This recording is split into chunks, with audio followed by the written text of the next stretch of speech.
Hey everyone, good to see you again. So, there are some really important Social Security changes coming in 2026.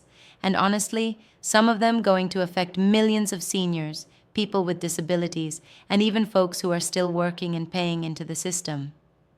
And here's something a lot of people don't realize yet. Some of these updates might actually shrink your monthly check or delay your benefits if you don't prepare early. But there are also opportunities here. New rules, new thresholds, and some benefits that could help certain groups more than others. So, if you want to stay ahead of what's changing and protect your benefits, you'll definitely want to stick around because I'll walk you through everything you need to know. Before we get started, I'd love to know what's one thing you wish Social Security would do differently. Maybe adjust how they calculate COA or make the system simpler. Let me know your thoughts down in the comments. Now, let's start with the big headline. The Social Security Administration just confirmed that the 2026 cost of living adjustment, or COA, will be 2.8%. At first glance, that might sound okay. An increase is an increase, right? But when you look closer, it's not exactly the relief people were hoping for. To put it in perspective, the 2023 COLA was 8.7%, one of the biggest jumps in over 40 years. Then it dropped to 2.5% in 2025, and now it's inching up just a bit to 2.8%. For the average retiree, that works out to about $56 more per month, bringing the average benefit to roughly $2.71 for individuals and $3,280 for couples. But here's the catch: Medicare premiums are also going up. The standard Part B premium is expected to rise to about $26.50 a month, up from $185 this year. So if you do the math, that 2.8% COLA increase might look more like a $34 boost after Medicare takes its share. And that's where a lot of frustration comes from. People see their Social Security check go up a little, but their healthcare costs, rent, and groceries go up a lot more. One retiree I spoke to put it perfectly. She said, "It feels like every year I gain a little and then lose it right back to inflation." And she's not wrong. Even modest inflation eats away at fixed income faster than most realize. So, what does this mean for you? Well, if you rely on Social Security for most or all of your income, you want to plan carefully for that extra money because chances are it won't stretch far once Medicare and daily living costs catch up. Now, another big shift that's officially happening in 2026, the full retirement age is hitting 67. This has been rolling out slowly for decades, but 2026 marks the first year it's fully in effect for everyone born in 1960 or later. That means 67 is now the earliest age to claim your full benefit without any reduction. And I get it. A lot of people are frustrated by this. If you've worked hard all your life, especially in jobs that take a physical toll, waiting until 67 can feel unfair. If you retire earlier at 62, for example, your benefits will be permanently reduced, roughly 30% lower than if you'd waited until full retirement age. But here's the flip side. If you wait even longer, up to age 70, your benefit goes up about 8% per year. So yeah, there's a bit of trade-off here. The system is built to reward people who can afford to wait, but not everyone can. And that's something policymakers have been debating for years, whether the rules should better reflect people who can't just delay retirement. Now, let's talk about another update, the earnings test. If you're working and collecting Social Security before your full retirement age, there's a limit to how much you can earn before your benefits get temporarily reduced in 2025. That limit was $23,400. In 2026, it's going up to $24,480. So, if you make more than that, the SSA will withhold $1 in benefits for every $2 you earn above the limit. And if you're turning full retirement age in 2026, your threshold jumps to $65,160. For every $3 you earn above that, you'll lose $1 in benefits until you hit your birthday month. After that, there's no limit at all. You can earn as much as you want without losing a cent of Social Security. This change might not sound huge, but it's part of a broader trend. More and more Americans are continuing to work past traditional retirement age, some because they love what they do, others because they simply have to.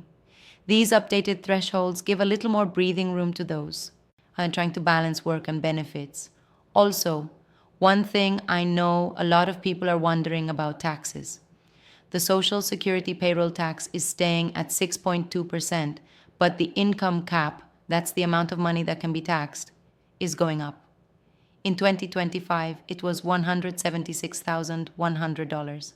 Next year, it's $184,500. That means higher earners will be paying a little more into the system, about $11,439 in total Social Security tax for 2026. Some people argue that's fair because it helps strengthen the system, while others say it's just another hit on middle-class earners inching into higher brackets. But either way, it's part of how the SSA keeps up with inflation. Oh, and don't forget, there's no cap on Medicare taxes. Every dollar you earn is taxed for Medicare. And if you're earning over $200,000 as an individual, or $250,000 as a couple, you'll pay an extra 0.9%. Now let's shift to something that often gets overlooked: work credits. This is what determines whether you even qualify for Social Security benefits.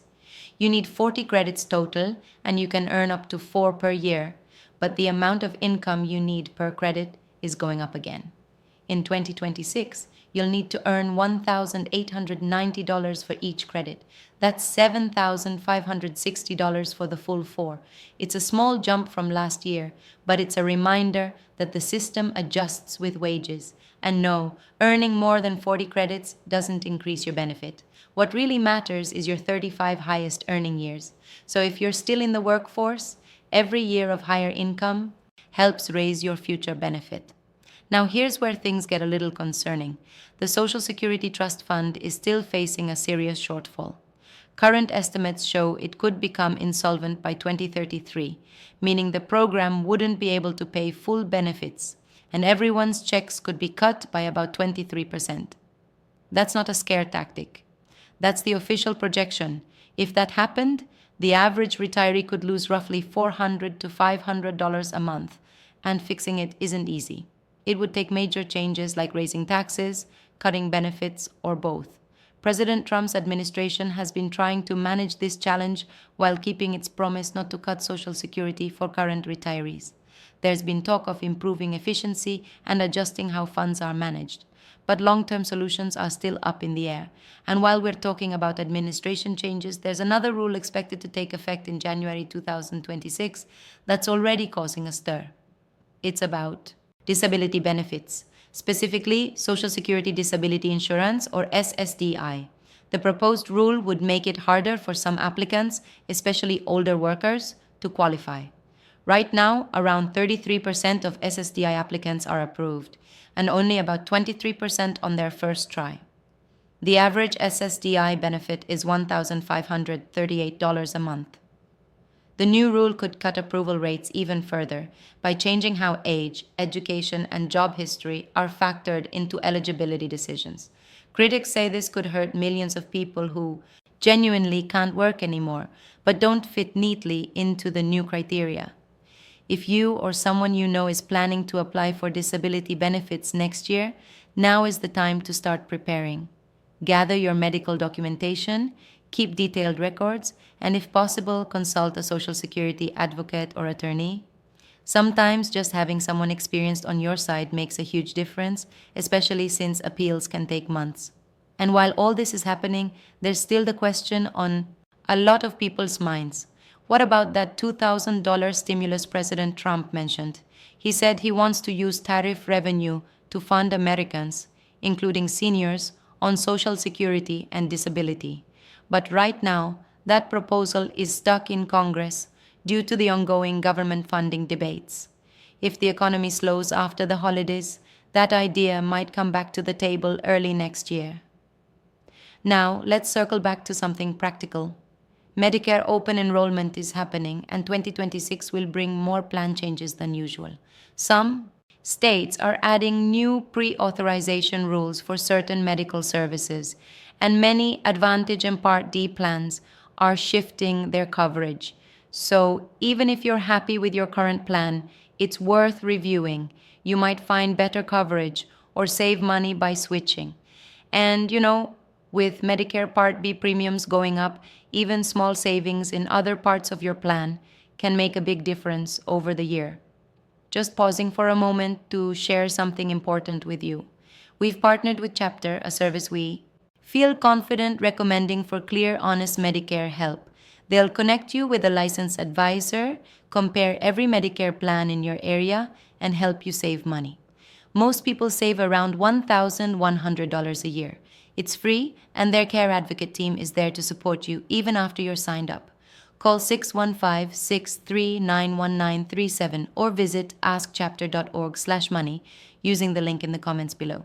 All of these updates might feel like a lot to take in, but here's the takeaway. The Social Security of 2026 is going to look different. Some changes are routine, some are overdue, and others could hit certain groups harder than others. The best thing you could do right now is stay informed and take small proactive steps. Check your benefit statement, update your direct deposit, and if you're approaching retirement, talk to someone who can help you plan around these new rules. So, what do you think?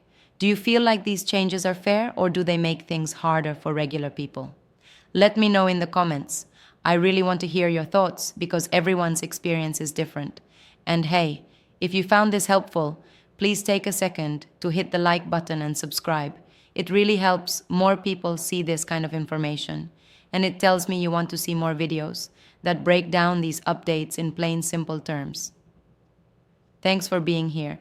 Take care of yourself. And as always, I'll see you in the next